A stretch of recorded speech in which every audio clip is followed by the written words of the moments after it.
Eh, saya riset perbandingan dengan Korea Selatan, dengan Taiwan, dengan Jerman, dan Indonesia. Menurut saya ada dua akar masalahnya. Yang pertama adalah sistem seleksi hakim MK. Sistem seleksi hakim MK kita tidak standar. Tidak standarnya di mana? Kita pernah mengangkat hakim MK, ya. Presiden pernah mengangkat hakim MK tanpa fit and proper test, ya, tanpa proses yang transparan, tanpa uji kepatutan dan sebagainya. Dan hakim MK itu kemudian ditangkap oleh KPK, ya. Kita juga punya hakim MK, bahkan ketua MK yang itu diproses secara tidak normal juga di DPR, ya, karena dianggap dia sudah periode yang kedua, lalu nggak di fit and proper test, ya. Dan hakim itu juga ditangkap oleh KPK, ya.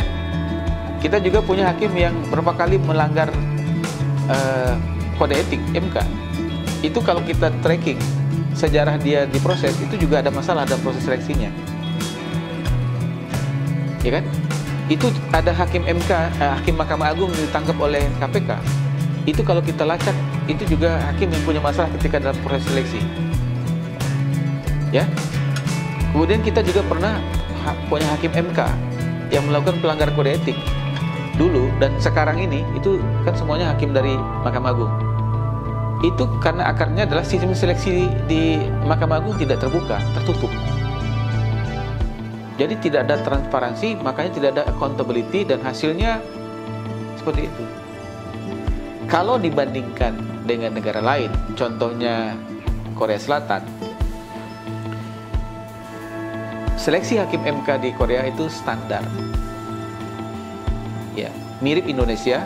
3 orang diajukan oleh presiden, 3 orang oleh parlemennya, dan 3 orang oleh Mahkamah Agung Korea Selatan. Tetapi semua kandidat dari ketiga unsur ini semuanya harus mengikuti yang namanya confirmation hearing. Mungkin kita menyebutnya fit and proper test secara terbuka di Parlemen Korea Selatan atau National Assembly Korea Selatan. Sehingga disitulah calon itu akan dikuliti kualitasnya, ya enggak? Apakah dia seorang ahli tata negara, ya enggak? Paham tentang konstitusi, kemudian secara integritas juga akan banyak masukan. Kalau terbuka semuanya, nanti banyak surat kaleng yang masuk. Masyarakat punya waktu yang cukup untuk memberi masukan. Oh, ini dia punya skandal ini, dia punya masalah ini, ya. Karena itu kemudian kalau seandainya terbuka kan banyak, ada waktu bagi masyarakat untuk memberikan masukan. Dengan cara itu kemudian tidak mungkin muncul hakim sembarangan. Dan itu adalah sistem yang dibangun untuk memperoleh, ya, hasil maksimal. Ya, kita tidak mungkin melahirkan malaikat, ya enggak? Tapi kalau seandainya terlalu banyak hakim MK yang bermasalah, berarti ada sistem seleksi yang tidak benar, ya enggak? Kalau hanya 1, 2 itu, ya enggak? Tapi kalau sampai ada hakim MK banyak kena putusan pelanggaran kode etik, bahkan kasusnya kasus uang, ya, kasus konflik of interest, berarti kan, lah kenapa kita punya hakim yang seperti ini? Pasti ada yang salah dengan sistem seleksinya. Itu kesimpulan saya. Yang kedua, masalahnya adalah pengawasan kita itu lemah. Sistem pengawasan kepada hakim MK itu lemah. Sekarang kan pengawasannya cuma internal, ya. Dulu ada Dewan Etik yang kemudian dibubarkan, sekarang dibentuk lagi baru Mahkamah Kehormatan Hakim MK, ya enggak? Tapi kan itu tetap internal. Apa problem pengawasan internal?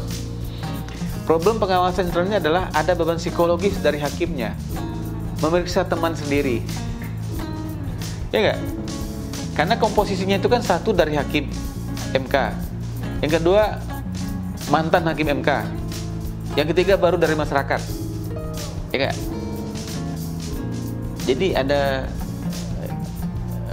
hambatan psikologis, sehingga akhirnya keputusannya tidak maksimal. Dan itu wajar saja di mana-mana pengawasan internal itu tidak maksimal karena alasan-alasan psikologis dan solidaritas dan sebagainya. Makanya di luar negeri itu pengawasan itu bisa dua, bisa internal, bisa eksternal. Makanya di Amerika gak usah dibuktikan lalu kode etik macam.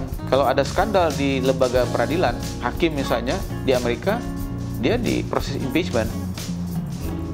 Dan Senat atau House-nya Amerika akan membentuk tim investigasi yang profesional. Bahkan mereka mengangkat mantan jaksa berpengalaman untuk melakukan investigasi. Ya, bukan anggota DPR-nya yang investigasi, tapi mereka bentuk special committee. Namanya Special Committee for Investigation. Nggak main-main, Mas. Sehingga dengan cara begitulah lembaga negara itu accountable, ya nggak? Ya, lembaga negara menjadi accountable dengan cara-cara pengawasan internal dan eksternal. Mahkamah Agung ada pengawasan internal dan eksternal, tapi kenapa MK enggak? Oh, karena hakim MK itu lain. Nah, kan biasanya argumentasinya begitu. Ya, kalau seandainya hakim MK itu lain, berarti dia punya keistimewaan. Harusnya hakim MK itu juga diisi oleh orang-orang yang istimewa, orang dengan kualitas moral etik tertinggi, ya enggak?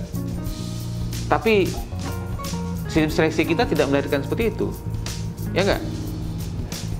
Bahkan hakim MK ada yang nggak paham kalau itu konflik of interest. Jadi saya mengatakan harusnya kalau kita setuju dengan pandangan bahwa hakim MK itu adalah makhluk istimewa, ya enggak? Wakil Tuhan, ya. Kan dia membuat putusan berdasarkan ketuhanan yang Maha Esa, kan, wakil Tuhan, ya.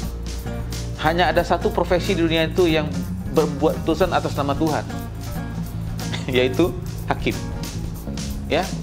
Nah, apalagi level hakim MK yang katanya istimewa, harusnya diisi oleh orang dengan karakter istimewa, pemahaman etik yang istimewa, knowledge yang istimewa.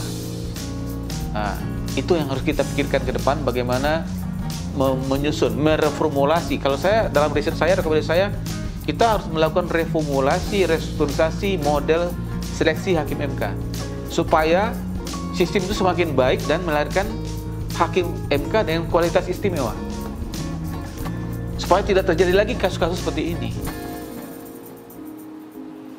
Ingat loh, Mas, yang melanggar itu tidak hanya ketua MK loh, yang melanggar itu banyak hakim MK loh dalam kasus itu. Kan cuma ada yang diingatkan secara teguran lisan, teguran tertulis. Tapi saya punya data, Mas, siapa saja hakim MK yang sudah melakukan pelanggaran kode etik. Bahkan sudah ada yang 3 kali melanggar kode etik. Nggak sekali aja, 3 kali. Bahkan ada yang kedua ini, ya kan? Kalau sekali mungkin orang khilaf lah. Tapi kalau berulang-ulang berarti dia nggak paham dia itu hakim, ya kan?